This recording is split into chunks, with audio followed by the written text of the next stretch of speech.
Paisanas y paisanos, muy buenas noches tengan todos ustedes.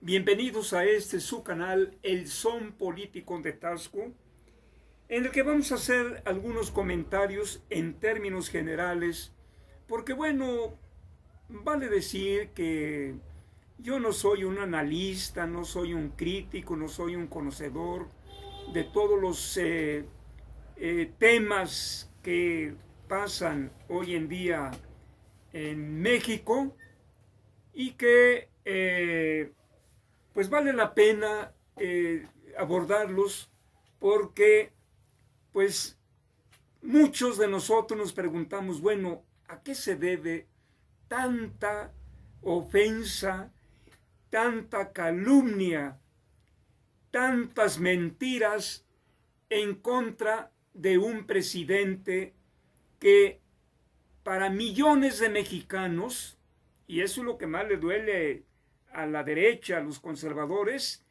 para millones de mexicanos es el mejor presidente de este primer tercio del siglo XXI? No quieren que vayamos al pasado. Claro, pues no les conviene.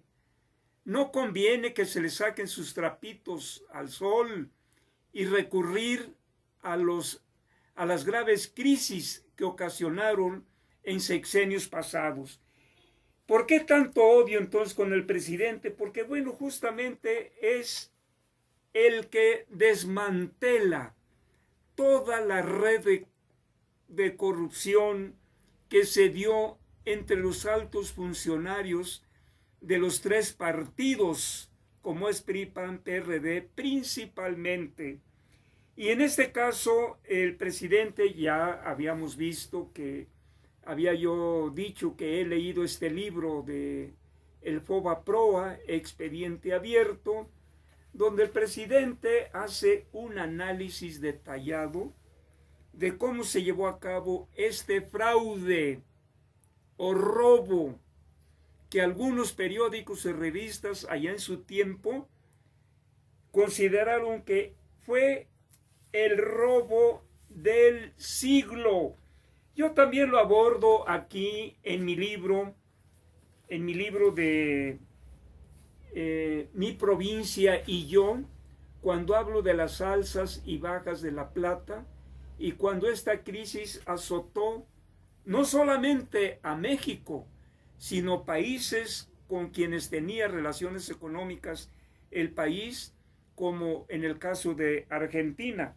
Aquí yo escribo varios renglones, varios párrafos, abordando el tema del llamado FOBAPROA, que empieza con el llamado tequilazo, como también se le apodó al efecto tequila. Provocó que en México, al devaluarse más del 50%, fíjese nada más, hoy hablan que hay devaluación, que no hay empleo, que la carestía, que la inflación, que no se respetan los derechos humanos, etcétera, etcétera. Miles de acreedores de deuda de la banca comercial se declaran en quiebra, y esto a su vez provocó una fuerte situación de cartera vencida en los bancos mexicanos, lo que llevó a muchas entidades financieras a desaparecer o ser polémicamente rescatadas con fondos públicos, y cientos de negocios familiares a desaparecer, así como miles de familias a perder su patrimonio. En estos tiempos mucha gente perdió casas que estaban pagando, carros que estaban pagando, pero claro, estos a los partidos, a los partidarios que acabo de mencionar, hoy en día se olvidan, pero eso sí, atacan y atacan y atacan al presidente, y muchos de ellos, a pesar de que están recibiendo su pensión, están recibiendo la pensión, pero como mal agradecidos, dicen que son sus derechos constitucionales. ¿Cuál fue las razones que ocasionaron la crisis de 1954? La caída de las exportaciones manufactureras, por una parte, la caída de la producción y exportación del petróleo, la caída del precio del petróleo, la caída de las remesas de los trabajadores en Estados Unidos. Fíjense que hoy en día rebasan los 50,000 millones en el gobierno de la Cuarta Transformación. También, pues el incremento de la inseguridad. Entonces, para refrescarles la memoria, algunos son mis paisanos, son amigos incluso, pero a mí me molesta, ¿no?, que digan tantas mentiras, todo porque algunos, pues, como lo sacaron de la chamba, cambio de régimen, cambio de personal, y ahora por resentidos echan pestes del gobierno en el gobierno de López Obrador, porque ya no tuvieron hueso, ya no, se les acabó con el régimen priista, panista, principalmente, se les acabó. ¿Qué dice el presidente en su libro sobre el FOBAPROA? Dice: el problema de FOBAPROA es de índole político. El quebranto financiero del país se produjo no solo por el agravamiento de la crisis económica a partir de 1995, sino también y fundamentalmente por el uso patrimonial del poder público, que derivó en la realización de operaciones fraudulentas. El más saqueador en este tiempo presidente era Carlos Salinas de Gortari, no hay que olvidar, cometidas por funcionarios públicos, banqueros y un grupo muy selecto de hombres de negocios. El origen del FOBAPROA tiene que ver con el proyecto de Carlos Salinas de Gortari de crear un nuevo corporativismo económico-financiero vinculado con sus intereses políticos. Salinas y sus allegados decidieron a discreción y en sigilo a quienes entregar una empresa o un banco propiedad de la nación. Acordémonos que fue uno de los que al llegar, luego empezó a vender muchas empresas que pertenecían al Estado mexicano, entre ellas, por ejemplo, los bancos. A ello quedó subordinado a lo demás, la legalidad, el interés público y presupuesto. ¿Quiénes son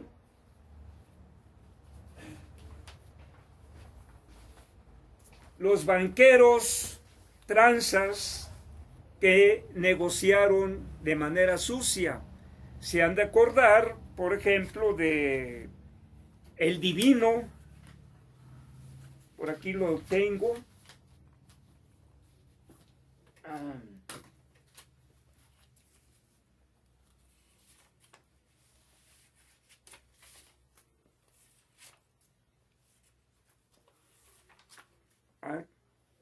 No lo tengo ahorita aquí a la mano. El Divino, Lankenau, Jorge Lankenau,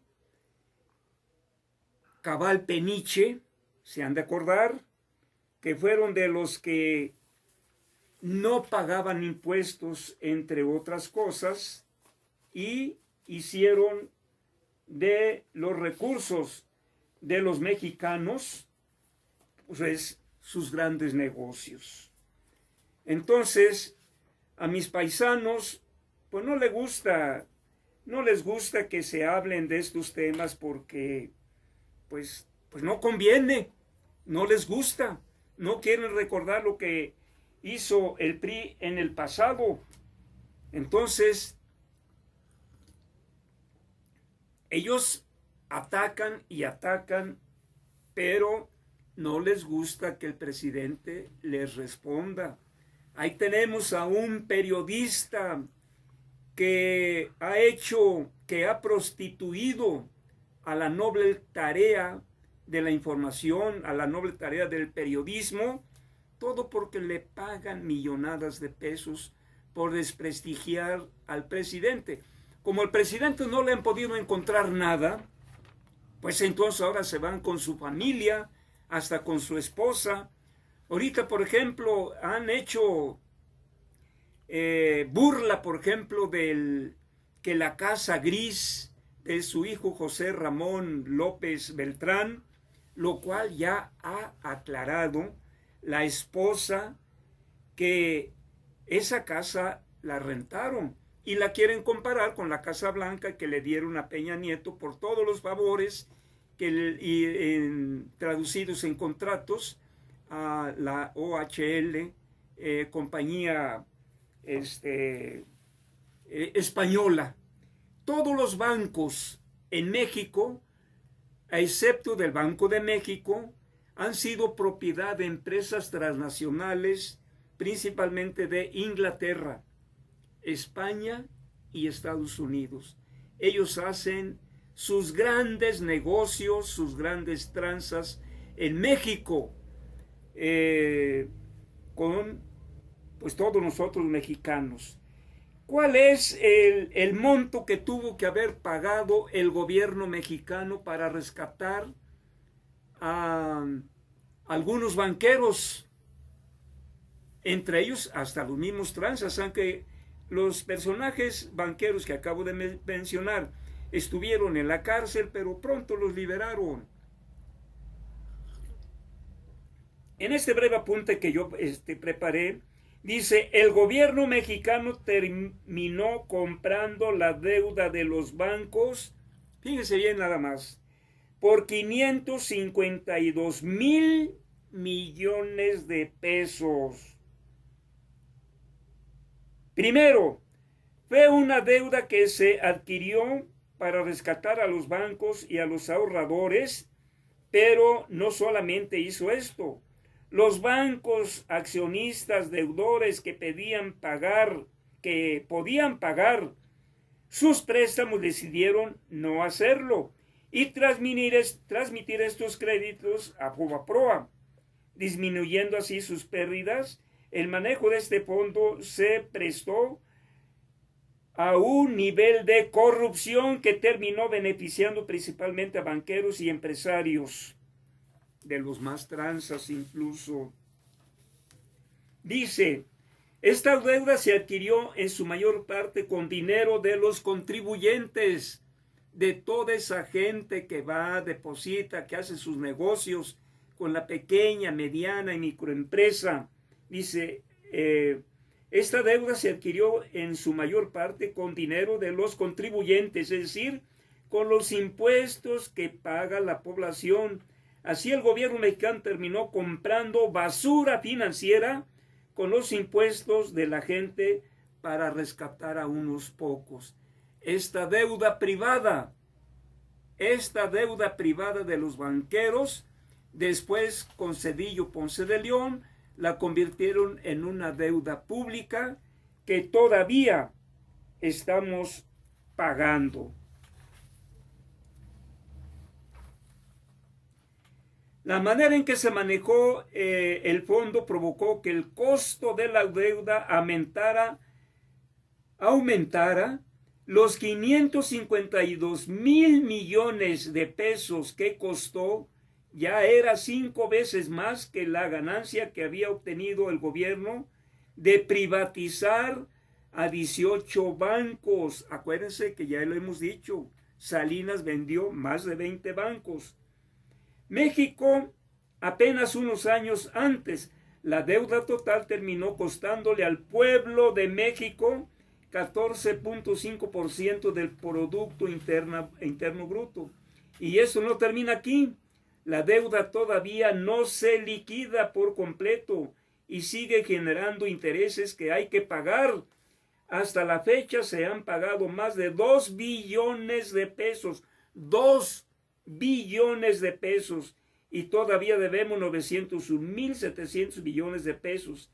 En 1999 se estimó que la deuda se pagaría en 30 años, pero en 2005 un pronóstico de los economistas Fausto Hernández y Marcos Ábalos reveló que sería 70 años si México crecía a tasa de 4% anual. Pero México ha crecido a una tasa de 2.3 en los últimos 10 años. Esto indica que la deuda de todos nuestros padres, nosotros, y les tocará a nuestros hijos. Estos son lo que hoy en día los priistas, aunque lo saben, pero pues no quieren reconocerlo. Pues claro que no. ¿Quién se da con una piedra en la boca si reconocieran estas tranzas que cometieron en el periodo neoliberal? Y hoy en día, allá en el Congreso, las y los panistas y los priistas atacan que este gobierno no ha hecho nada, que se está agarrando el dinero. No, paisanas y paisanos, ya quisieran que López Obrador fuera un dinerero, como los fueron aquellos que ustedes ya conocen, aquellos presidentes que se llenaron los bolsillos y después se fueron al extranjero, y desde allá ahora algunos están pues ladrando en contra de López Obrador, porque pues no les queda otra más que hoy en día, que ya no son gobierno, pues ahora se quejan que los reprime, que no hay libertad de expresión. Una cosa es la libertad de expresión y otra cosa es que se acepte o no se acepte la libertad de difamación, de mentiras, de calumnias, como lo hace Loret de Mola, porque a eso se dedica. Por eso le paga Claudio X, para mentir, para atacar, para calumniar al presidente. Pero por más que lo hagan, su desesperación no ven que no lo ablandan, porque López Obrador, como ciudadano, como un ser humano, pues tiene el derecho de réplica. Pues ni modo que nomás lo estén atacando y lo que estén atacando y él se quede callado. Hay que acordarnos de este dicho que dice: el que calla otorga. Por eso él tiene que defenderse. Además, todo el pueblo, esa gran, inmensa, esos grandes millones de mexicanos y mexicanas, estamos apoyando al presidente y lo vamos a seguir apoyando.